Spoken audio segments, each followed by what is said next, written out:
Hi friends, ఇలాంటి రంగురాళ్ళు దొరికే దగ్గర డైమండ్ దొరుకుతుందనే ఒక ఆలోచనతోటి ఎంతోమంది ఇబ్బందుల్లో ఉండేవాళ్ళు నాలాగా ఇలాంటి వజ్రాల అన్వేషణ చేస్తుంటారు.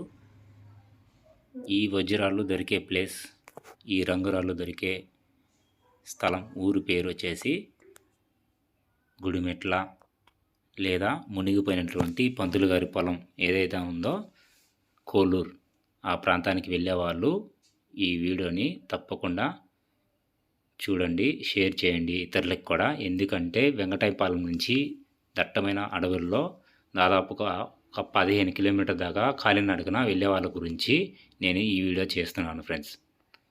దయచేసి నేను ఎప్పుడు లైక్ చేయండి, సబ్స్క్రైబ్ చేసుకోండి అని చెప్పాను, కానీ వీడియోని షేర్ చేయమని ఎప్పుడూ అడగలేదు. ఈ యొక్క వీడియోని షేర్ చేయండి. ఈ బాట వెంకటాయపాలెం అడవి నుంచి ఇలా స్ట్రైట్గా చూసుకుంటే కనబడుతున్నటువంటి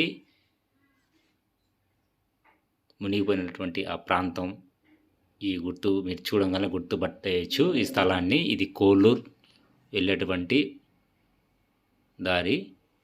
పూర్తిగా కృష్ణానది ఇక్కడ దాకా వచ్చేసింది. నేను ఈ వీడియో చేయడం వల్ల కారణం ఏంటంటే, చాలా వయసులో పెద్దవాళ్ళు చాలా దూరం నుంచి వస్తున్నారు. ఒక మనిషికి ఖర్చు సుమారు 1000 రూపాయలు ప్రయాణానికే ఖర్చు అవుతుంది. దయచేసి ఈ నీళ్ళు ఇక్కడ దాకా వచ్చేసాయి. చాలా మందికి తెలియదు ఈ ప్రాంతం.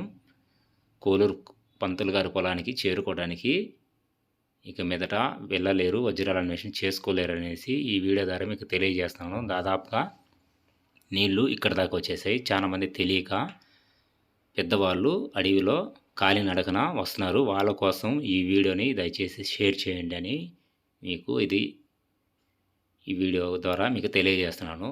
దాదాపుగా పూర్తిగా వచ్చేసాయి. చాలామందికి తెలీదు. తెలిసిన వారికి కనీసం మాట సహాయం అనేది చేయండి, లేదా ఈ వీడియోని ఎక్కువ మందికి షేర్ చేయండి.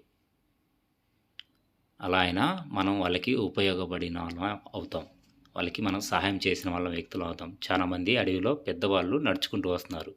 వాళ్ళు కనీసం ఈ విషయాన్ని తెలుసుకోగలిగి ఆగిపోతారు. ప్లీజ్